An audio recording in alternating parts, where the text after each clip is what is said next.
Friends, आप सबको अपने चैनल पर स्वागत है। अगर सीबीएसई क्लास 10 और 12 वाले बच्चे आप सब अपने रिजल्ट से अनसेटिस्फाइड है या अपने मार्क्स से आप खुश नहीं है, तो आपको अब एक सीबीएसई ने एक बहुत अच्छी चांस दिया है। वो चांस क्या है वो मैं आपको यहाँ पे बताऊंगा।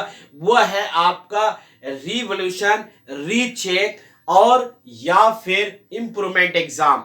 ये 3 पॉइंट है जहां से आप अपने मार्क्स को बढ़ा सकते हैं। लेकिन पूरी यूट्यूब में अगर आप सर्च करोगे तो रिवॉल्यूशन, रीचेकिंग या इंप्रूवमेंट से संबंधित आधी अधूरी जानकारी है, क्योंकि सीबीएसई ने ही सर्कुलर जारी कर दी है। जी हाँ स्टूडेंट्स, सर्कुलर में साफ साफ लिखा हुआ है आप रिवॉल्यूशन रीचेकिंग के बारे में, आपको कितने फीस लगेंगे, आप कब अप्लाई करोगे, कहां से अप्लाई करोगे, या इंप्रूवमेंट में आपको क्या करना होगा। चलिए सारी बातें हम यहां पर डिटेल बताता हूं।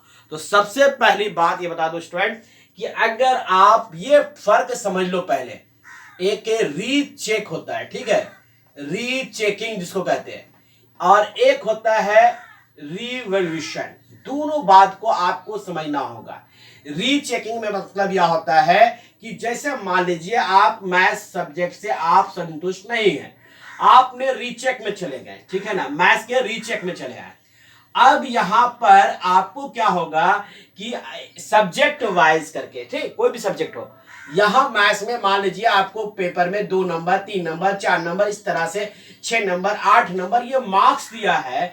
और इस मार्क्स में टोटल में अगर किसी तरह का एरर होगा तो वहां पर रीचेकिंग के रूप में आता है। तो यानी फाइनली इसको जान लो, काउंटिंग बात की जाती है, नंबर काउंट किया जाता है। यानी नंबर वो नंबर जो आपको मार्क्स के रूप में कॉपी पे दिया हुआ था। ई रीचेकिंग के लिए आपको पर सब्जेक्ट आपको लगता है 100 रुपीज। कितना लगता है? 100 रुपीज पर सब्जेक्ट लगता है, ठीक है, ओके। यहां साफ से लिख देता हूं, 100 रुपीज पर सब्जेक्ट लगता है, क्लियर।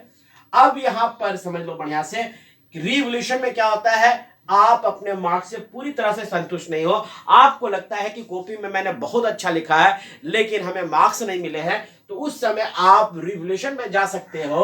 और इसमें जो फी लगता है वो आपको 500 रुपीज पर सब्जेक्ट पर लगता है, ठीक है। जिसमें क्या होता है, इन्विजिलेटर जो होता है, ठीक है, इन्विजिलेटर जो होता है वो आपके फिर से कॉपी को रिवॉल्यूशन करता है, आपकी कॉपी को चेक करता है, एक एक क्वेश्चन आंसर को आपको चेक करेगा, आपके मार्क्स बढ़ेंगे तो आपके इंप्रूवमेंट में मिल जाएंगे, यानी आपके मार्क्स को बढ़ा दिया जाएगा। अब ये सोच रहे हैं कि रीचेकिंग या रिवॉल्यूशन में दोनों में से कौन बेहतर है। तो स्टूडेंट्स ये आप पे डिपेंड करता है कि आपको लगता है कि मेरे मार्क्स जो मिले हैं थोड़ा हो सकता है गिनती में कोई गड़बड़ हुआ होगा, तो आप रीचेकिंग में जाइए। अगर रिवॉल्यूशन में आप जाते हैं तो फिर आपको मार्क्स कंसीडर करना पड़ेगा। ये आप पे डिपेंड करता है कि आप क्या मानते हो। अब एक सवाल आता है, इंप्रूवमेंट कितने सब्जेक्ट का दिया जाएगा। ये बात बच्चे सवाल कर रहे हैं कि एक सब्जेक्ट का दूंगा या 2 सब्जेक्ट का दूंगा। अगर आप क्लास 10 में पढ़ रहे हो, इस बार सीबीएसई ने कहा है अगर आप क्लास 10 में अगर स्टडी कर रहे हो तो एक सब्जेक्ट का आप ना देके 2 सब्जेक्ट का आप इंप्रूवमेंट दे सकते हो, ठीक है, इंप्रूवमेंट 2 सब्जेक्ट का दे सकते हो।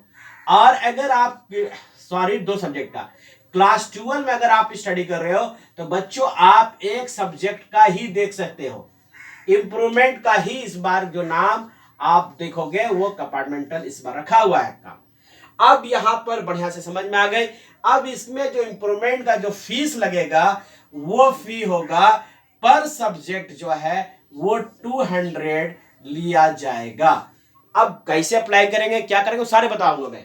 साथ ही साथ ये बता दो कि इसका जो एग्जाम डेट 23 अगस्त 2022 को है, क्लियर। दूसरी बात, अगर एक से ज्यादा, देखो, मोर देन 2 सब्जेक्ट मान लो, आप 2 से ज्यादा अगर आप इंप्रूवमेंट देना चाहते हो तो फिर आपको क्या होगा, 2023 में जो एग्जामिनेशन 15 फरवरी को मेंशन सीबीएसई ने किया है वहां आपको एग्जाम देना होगा और उस समय आप कहला जाओगे प्राइवेट कैंडिडेट। उम्मीद करते हैं समझ में बात आ गया होगा। उसके बाद हम यहां बात कर ले ये हो गया। आज की सिलेबस की अगर हम बात करें, इंप्रूवमेंट या कंपार्टमेंटल के लिए एग्जाम देना चाहते हो तो टर्म 2 का जो सिलेबस है वही आपका सिलेबस जो है वही सिलेबस आपका इंप्रूवमेंट का होगा। तो यहां पर आपने समझ में आया रीचेकिंग, रिवोल्यूशन, इंप्रूवमेंट। ये छोटी सी वीडियो में मैं आपको समझाने की कोशिश किया हूं। सो गाइस, अगर पसंद आया हो तो वीडियो को लाइक एंड शेयर करो, और चैनल पर पहली बार आए हो तो प्लीज सब्सक्राइब करो, क्योंकि यहां पर इसी तरह के जो भी आपके एग्जाम से रिलेटेड वीडियो है वो छोटी छोटी वीडियो अपलोड होता रहता है। जय हिंद, जय भारत।